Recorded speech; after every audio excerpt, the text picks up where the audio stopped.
One of the largest things we do both in our professional and our personal lives is communicate.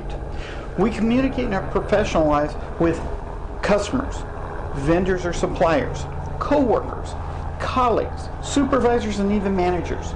How we communicate with these individuals determines the relationship we have with them. It can be positive or it can be negative. Words are like a bullet. Once you say them or use them, you cannot get them back. There are two types of words that we use. They can either be encouraging or they can be discouraging. Most often we never even consider this when we are communicating with others. We should always strive to use encouraging words. There are many factors that come into play when we choose the words that we use when we communicate. Our egos, needing to be in control, selfishness, lack of consideration of others' feelings, missing the big picture. This is how we burn bridges a lot of times.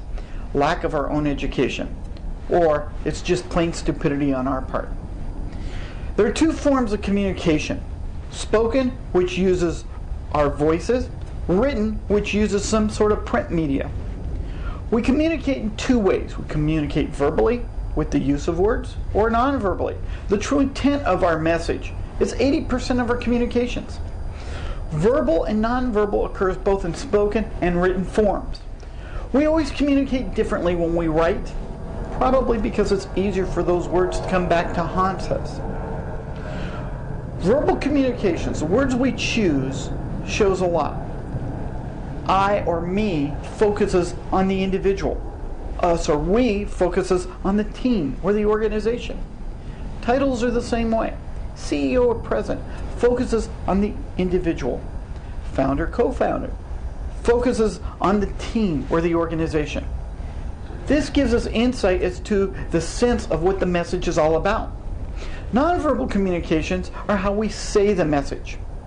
In written form, we use phrases, or how we phrase things, formally or informally shows things. In our spoken form, it's the tone we use, the voice inflections, the posture. There are two ways on how we send the message.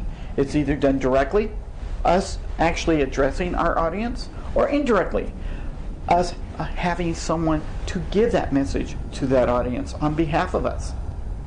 The direct message is undistorted to that audience, and it's true. An indirect message is like the telephone game. You start with a phrase, you whisper it to someone, and it goes right down the line. And at the very end, you have someone repeat it. And what happens at the end? It's distorted. It loses what the true meaning is all about. Actions or inactions on our communications also send a message. Actions could be performing what was in the communication. Could also be just informing them that you're not going to do anything. No action shows that that person is not respected. Lack of caring about what their message was all about. Communications can affect the morale of the organization and the overall performance. We must always consider this when we're communicating. How is it that you communicate? How is it perceived? Those are the thoughts that you need to have when communicating. Thanks for watching. We'll see you again next time.